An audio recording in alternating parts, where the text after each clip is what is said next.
حدثنا يحيى بن بكير قال حدثنا ليث بن سعد عن عقيل عن ابن شهاب قال أخبرني أنس قال بينما المسلمون في صلاة الفجر لم يفجأهم إلا رسول الله صلى الله عليه وسلم كشف ستر حجرة عائشة فنظر إليهم وهم صفوف فتبسم يضحك، ونكص أبو بكر رضي الله عنه على عقبيه ليصل له الصف، فظن أنه يريد الخروج، وهم المسلمون أن يفتتنوا في صلاتهم، فأشار إليهم أتموا صلاتكم، فأرخى الستر وتوفي من آخر ذلك اليوم।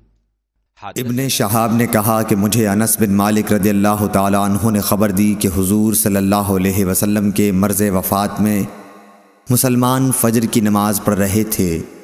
अचानक रसूलुल्लाह सल्लल्लाहु अलैहि वसल्लम ने हज़रत आयशा रज़ी अल्लाह ताला अन्हा के हुजरे से पर्दा हटाया।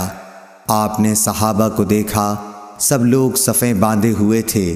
आप खुशी से खूब खुलकर मुस्कुराए और अबू बकर रज़ियल्लाहु ताला अन्हु ने आपको देखकर पीछे हटना चाहा ताकि सफ़ में मिल जाएं।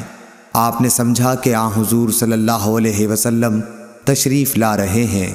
सहाबा आपको देखकर खुशी से इस कदर बेकरार हुए कि गोया नमाज ही छोड़ देंगे, लेकिन हज़रत सल्लल्लाहु अलैहि वसल्लम ने इशारा किया कि अपनी नमाज पूरी कर लो और पर्दा डाल लिया। उसी दिन चाश्त को आपने वफ़ात पाई। सही बुखारी हदीस नंबर 754।